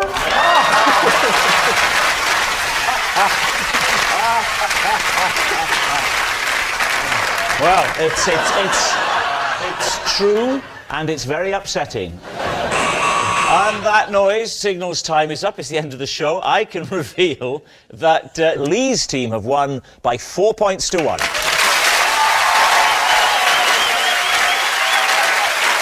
But it's not just a team game, and my individual liar of the week this week is Dara O'Brien. Yes, Dara is so good at lying, even Lance Armstrong thinks he should ease up. Good night.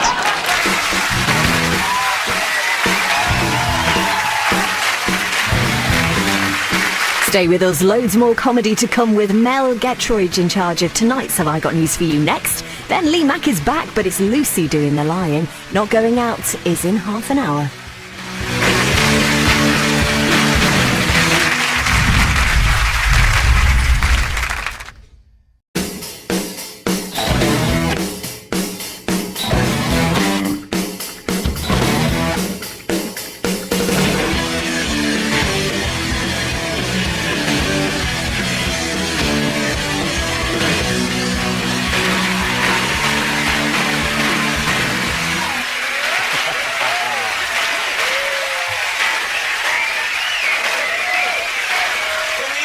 and welcome to When I Lie to You, the show teeming with tall tales and tantalising truths. On David Mitchell's team tonight, a comedian who once starred in a programme to find the world's most dangerous road.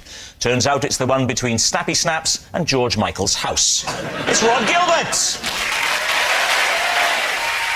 And a comedy actress currently on our screens in Miranda, who also co-created Smack the Pony, a sketch show that received critical acclaim, Emmy Awards, and a stern letter from the RSPCA. It's Sally Phillips. And on Lee Mack's team tonight, a showbiz legend whose TV show once drew an audience of 15 million people. Admittedly, there were only 2 channels and no remote control. Tess O'Connor! And a lady who co-stars with Bruce Forsyth on Strictly Come Dancing, but she's here tonight in her own right, so there'll be no more mention of Brucey. It's nice to see her nice, Tess Daly! And so to round 1, Home Truths, where our panellists each read out a statement from the card in front of them. To make things harder, they've never seen the card before, so they've no idea what they'll be faced with, and it's up to the opposing team to sort the fact from the fiction. Des, you're first up tonight. For 3 days running, I accidentally ate cat food for dinner. David's team. Right. So, how did this happen? It was an accident. But it happened for 3 days, so we're looking at 9 meals. I didn't eat every meal, but I ate on one of the meals, one at lunchtime, one at snack, and one at dinner, but not necessarily in that order. And I'm assuming you thought the cat food was something else. Why would you assume that? Because otherwise, Des, it's not an accident. Was it wet or dry cat food? I'm not a cat, I don't know. But as a highly evolved mammal, you do know the difference between wet and dry. It depends what we're talking about. Yes, have you got a cat? No. There's a chink in this, isn't it? There's a little chink in this. I would point out that this didn't happen at home, obviously. Oh, I see. Right. Where did it happen? Abroad. I was abroad in a foreign country. Which foreign country? Which foreign country? I didn't see their flag, but I was. How did you eventually find out that it was cat food? I'd rented a place. It was in Spain, right? I'd rented a villa, and I had to go and do my own shopping. And I was walking around, and I saw these tins with a little fish on the side. And I thought, well, that'll do. I don't speak Spanish, not that well, anyway. And I brought it back, and I was opening it, and the lady who was doing the house went, no, meow, meow, meow, meow, meow. What did you think it was, Des? I thought it was a kind of fish. Like a tuna, perhaps? Yes. I'm surprised there wasn't a picture of a cat on... Why would there be a picture of a cat? They always have a picture of a cat. You don't get a picture of a human on a pot noodle, do you?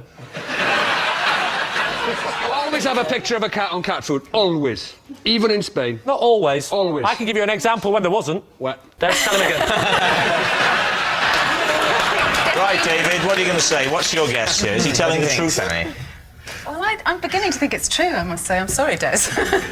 I'm coming round to it. OK, so David... Yeah, I think it's true. So, Des, are you telling the truth or telling a lie? Well, they all think it's the truth, but it's the truth.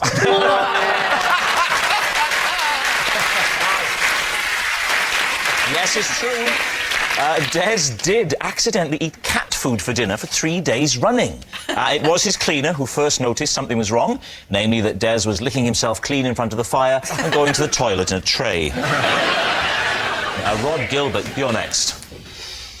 I cannot go on airport travelators. The one and only time I did, I got so freaked out by how superhumanly fast I was walking, I had to be taken to the sick bay to calm down. What do you think? Right, I mean, just how fast would you say you were going? Superhuman was the word I used. OK, how fast would you define superhuman? Because I've got my own definition. Have you? Well, what's yours? I asked you first. just say it went very fast. I didn't like it. So you're saying that you were on it, you had to be escorted off, taken to the sick bay? I wasn't escorted off. I got off the end and then I sought assistance. You felt nauseous. Did you fall That's off? right, I felt nauseous. What's the difference between nauseous and nauseous? David, what's the difference between... Excuse me, you could have asked me. Excuse me. I'm a human being. I'm imagining you'll refer me to David. David, what's the difference between nausea... Is it simply pronunciation? I think it's simply pronunciation, Rob. Oh, yes. OK. Thank you, David. As you were. Shall I tell you another thing I don't like? It freaks me out when escalators don't work. You know, when you go up an escalator and you get up and you're exhausted and your legs are burning and you walk and they don't work, it's more tiring than the stairs, yet when you get to the top, you still fly off the end like that. That freaks me out. I don't like that feeling of lack of control. The escalator doesn't work, and yet you still fly off the top. Why is that? I don't think you do fly off the top. I think that's No, you do fly off the top, your David. brain telling you a No, lie. my brain doesn't tell me anything. It honestly, it does happen. His brain does not tell him anything. No. Is that What so? do you mean? It's not my brain telling So me. you're saying that we're on at the top of a stationary escalator, you in some way are thrown off the end of it as if it were... As I described. That's nothing to do with the electrical motor in the escalator that isn't turned on. I'm not saying it is. That's because you're using a certain amount of extra energy in order to go up some stairs, and then suddenly it seems easy to go on the... Well, you'll find that at the top of a normal flight of stairs. No, you won't. Yes, you will. Nobody flies off the top of a normal stairs. Let's have a go, shall we? Let's give it a little go. Oh, you're right, David. You're quite right. What I'm going to tell you now, Rod, you may not be ready to hear. The feeling of getting to the top of a normal flight of stairs is not the same. And the feeling of getting to the top of an escalator that is not turned on is the same. It's not. It is the same. It's not. It is the It's same. not. This is madness. Well, you're saying... You started off saying... I'm not going to discuss it anymore. I've told you the information. At some point, you will accept it. Yes.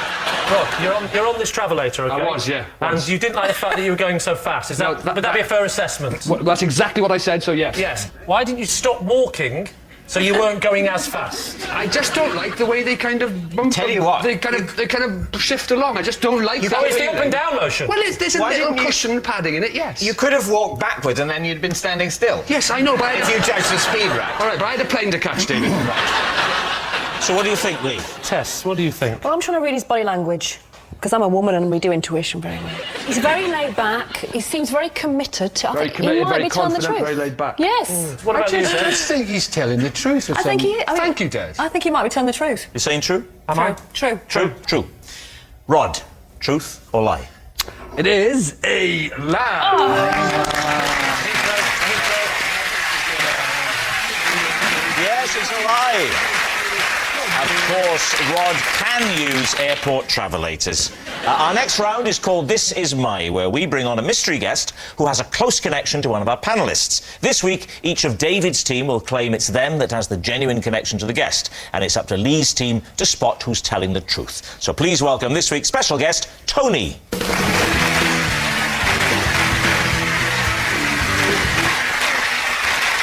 Welcome, Tony. Rod, what is Tony to you? This is Tony. And for 5 years, he was my badminton doubles partner. Sally, what is your relationship with Tony? This is my uncle Tony, and last year I asked to have a go on his mobility scooter and I drove it into a pond and wrote it off. Finally, David, how do you know Tony? This is Tony, and when I was little, he used to help me get to sleep by telling me bedtime stories about the war. Isn't that lovely? There we are. So, Rod's badminton buddy, Sally's scooterless uncle, or David's bedtime storyteller. Lee, before you start asking, I'm going to bring a chair on for you, and you can have a lovely sit down there. There we are. You relax there. Lee. Sally, does he use the mobility scooter a lot? Quite a lot. He's had 2 hip replacements. So he can get by without the fact that he walked Yes. on 5 tonight. Yes. He can get by. I don't think they're just for old people. You know, I've got a bath with a door. I think it's nice. That was more a DIY mishap, though, wasn't it?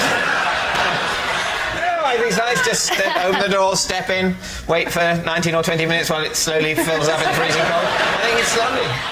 Why did you take the mobility scooter in the first place? Because I was going to play a psychopath in a film, or a psychopath on a mobility scooter. And I said, can I have a go? Because I can't drive a car. Sally, how far did you drive before you went into the pond? What was the distance? I didn't know I had it in reverse. So you were very close to the pond? So I wasn't far from the pond, but it was facing that way. Right. And I took it out of park the wrong way and went backwards. And was your uncle with you at the time? Yes. How much instruction did Tony give you before you got on the mobility scooter? Well, that he thought, as he said afterwards over tea, many, many times, that it was quite self-evident how one drove this thing. He said all it had was it's got a little, gear tiller, and he thought that even a nincompoop... Backwards or forwards, that's about Did you say gear tiller? Yes, well... That's a nautical expression. But it did make you obviously felt, on some subconscious level, more comfortable at sea. Did you buy your Uncle Tony another mobility scooter? How much was that mobility scooter? Yes, how much was that mobility scooter? It was £1,500. For a brand new mobility scooter? For a brand new one? Yes, because it... Hang on, is that right, Des?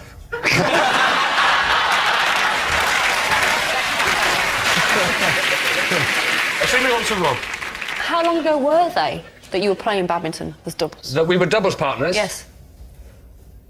How many years 10, ago? 15 years. You were... and when did this end? When did this end? We had to stop because I was getting on a bit. And how did your partnership begin? Well, we played for the same club. What was the club called? It was in West London. West London, go on. Yeah, You can't remember the name of the club? It was called Old Actonians. Old Actonians Badminton Club? Well, yes. Did you wear the full gear, short shorts and, looking... No, I wore a miner's helmet and he wore a frogman's outfit.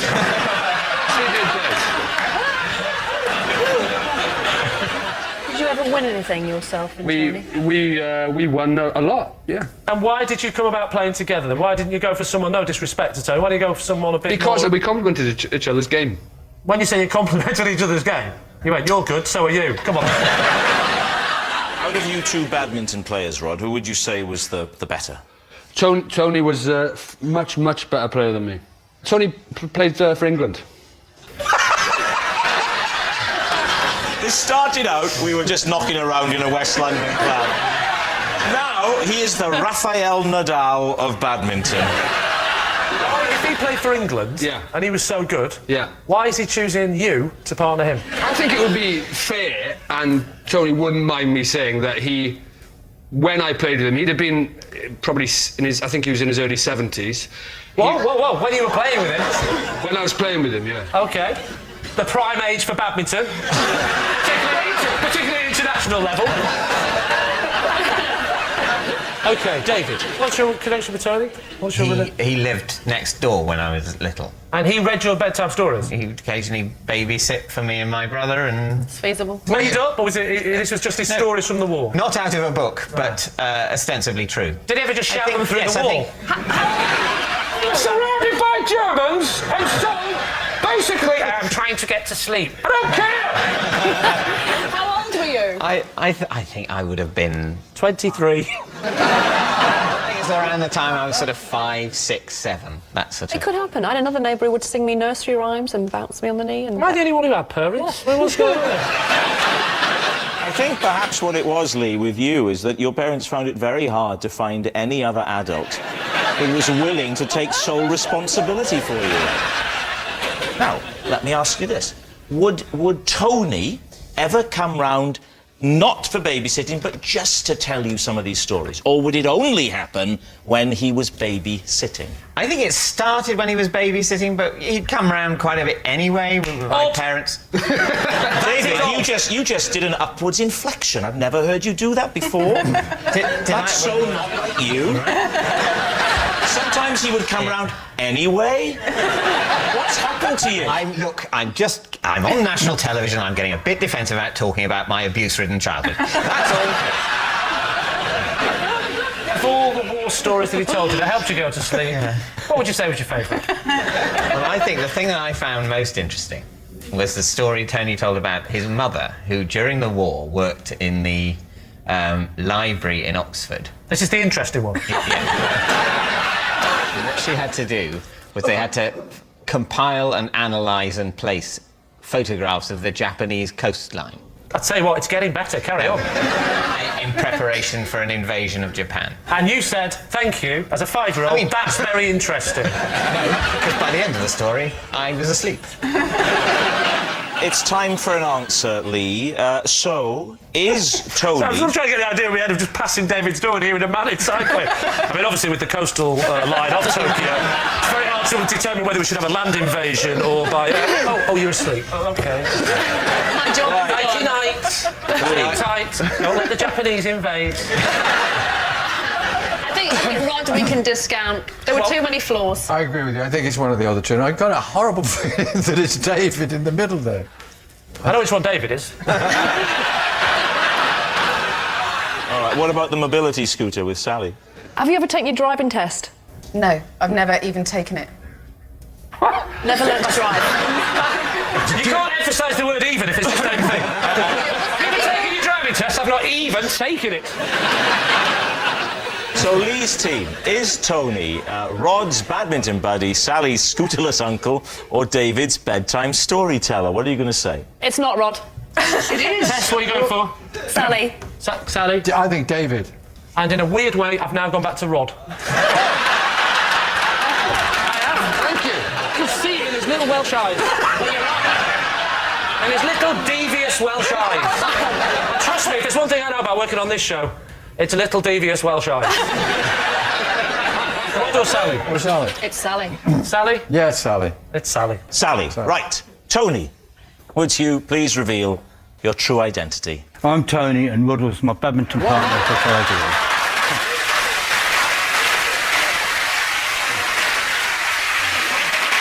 Yes, Tony was Rhod's badminton doubles partner. Tony, thank you very much. Well, thank you.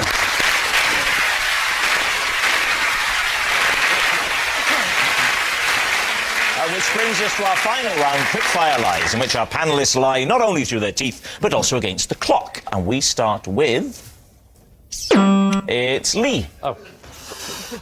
Possession. Right, well, in that case, step this way and take the card, read the card to us, and then when you've done that, you can reveal your possession. In Thailand, I paid £200 to have my portrait painted by a monkey. Is that portrait?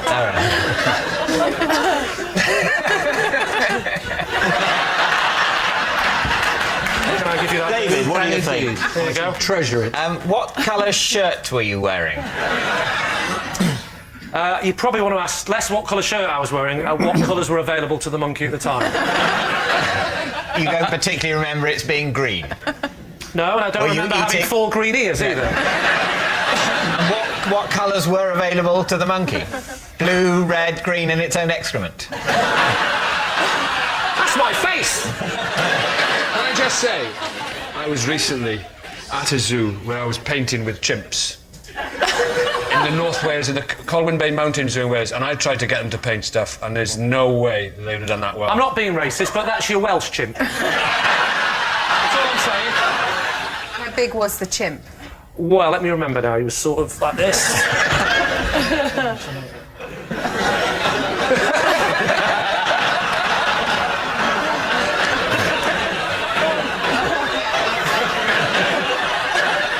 I'd say he was about that big sat down. So that plus a couple of chimp's legs.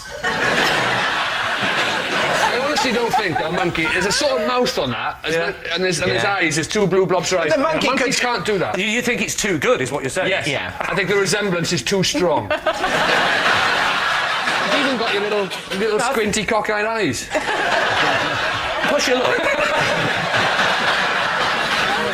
Things I have to put up with on the show. You're wondering why it's like this, OK? No, it's infinite. I'm not wondering why. It could have been better, but he was a surrealist. David, what are you going to say? Is this monkey story true? I think it's a lie. I think it's an absolute absolutely pointless act to get a monkey to paint a picture of you, and I think Lee would also have thought that. I think Rhod thinks it's a lie. We know that. Sally? He looks like a hard man. Okay. We wouldn't be easily. So, David, you're saying lie? I think we all think it's a lie, Okay. yeah. Lee? I'm sorry, but it feels weird being up and not being able to press something. Do you mind? Not at all. It is, in fact, a lie.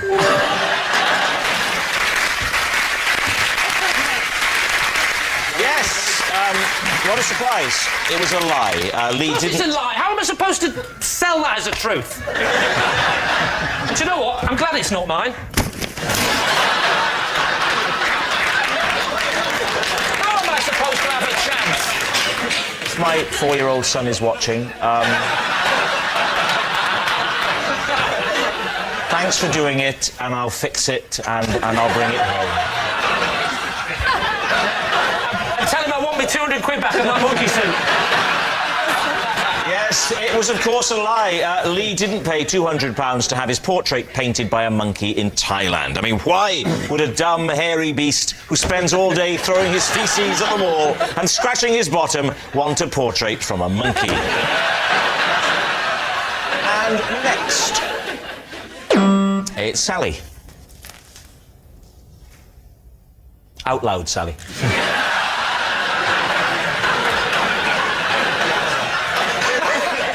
Because he swims in our local pool, my husband and I play a game over text called I've Just Been in the Water with Trevor McDonald. I'm currently beating him 3-2. Well, I mean, it sounds plausible. Did I have a couple of little blackouts in that sense? I suppose there might be some people watching who aren't aware of who Sir Trevor McDonald is. He's the esteemed newsreader and journalist, just in case. So there could be some young, people who don't know who he is. So if you go swimming and Trevor McDonald's in there, you get a point. That's the rules, right? Yeah. Do you live near him? I do live near him. Do you ever talk to Trevor McDonald? Not really. I sort of made eye contact with him when we were both buying fireworks once. You didn't want to play the game, I've made eye contact with Trevor McDonald and fireworks, I didn't catch on. No, because it's important that he's in the water. Sally, who saw him first? My husband saw him first, because I'm quite short-sighted, as you can see. And was he swimming? Was he swimming? Yes, he was swimming. And... And what? With nose clips. Are you concerned that he's going to watch this programme and this is now going to be awkward? It's going to be out. I am a bit concerned. I tell you, the person who'll be really gutted is my dad, who says hello to him in the supermarket. So he's got his own game going on with your mum, I my think. dad's name-dropping Trevor McDonald hello to, by the onions, and so we started going on better and saying You live hello in a to very Trevor small McDonald. little village, don't you? You know this is true, don't you? Yes, of course. Because we live quite near Nearby. each other in show business land. Yes. There's a swimming pool, a fireworks shop, and a supermarket. It's a lovely place. Is he a serious swimmer doing laps? He's in Goes there having up a and serious... down. Yeah, goes up and What do down. you mean on the spot? Up and down would signify sinking and desperately trying to... You mean No, back he and does forth? lengths. He goes Lengths. What's his stroke? He alternates. He alternates between what? Between breaststroke and front crawl. Which do you prefer? Which way? I'm afraid I have to do breaststroke. You're a breaststroker. I can't Well, get you've got to the keep your end. head above the water, haven't you, to look out for newsreaders? So what do you think, then, Lee? What do you think? Is Sally telling the truth? I think you are making it up. I think it's a fib. What do you think? I think it's true. You think it's true? Yeah, I think it's true. Oh, I'll go for true. You're saying true? Yes. OK. Sally Phillips, truth or lie? It is a lie.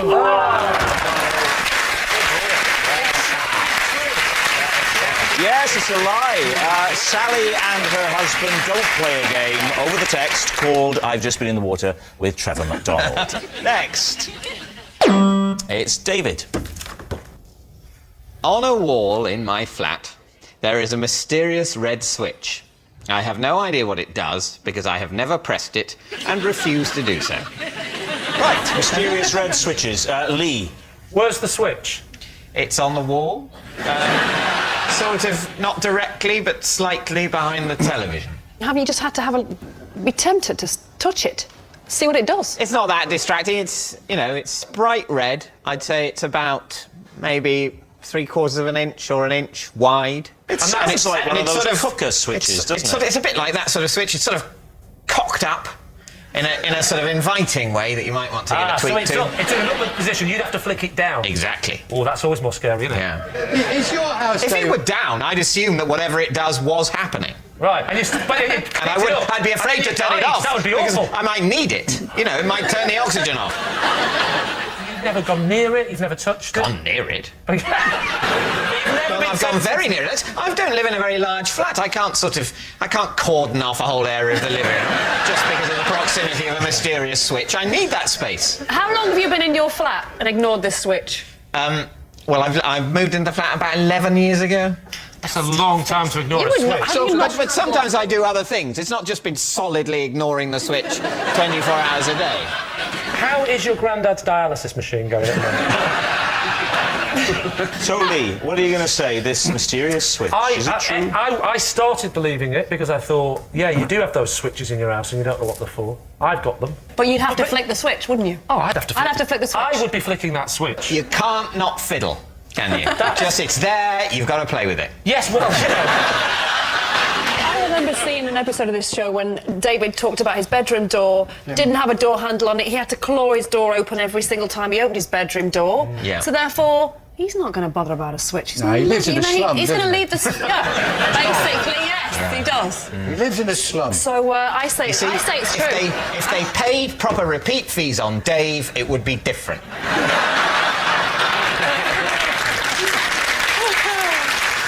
So, Lee, what are you going to say? Truth or lie? Des. He's telling a lie. You think he's telling a lie? Yes. Why? Well, I don't think he can ignore that. Look at that intelligent face. Look at that beard now. He does look like a professor. He hasn't got a bedroom door handle, Des. How do you know? How do you know? So, truth or lie? I think I will go with Tess and say it's true. You're saying it's true? David, truth or lie? It is true. Yes! Yes, it's true. David does have a mysterious red switch on the wall of his flat which he's never pressed. Oh, and that sound signals time is up, and it's the end of the show, and I can reveal that David's team have won by 5 points to 1. But it's not just a team game, and my individual liar of the week this week is Sally Phillips. Yes, Sally Phillips, who's given us more barefaced cheek than a leapfrog competition at a nudist colony. Good night. Loving more loathing, Jeremy Clarkson joins Ian and Paul to guest host Have I Got News For You in just a moment. Then the race is on for Lee Mack to prove he's telling the truth again. And this time, it's not going out. It's 9:30.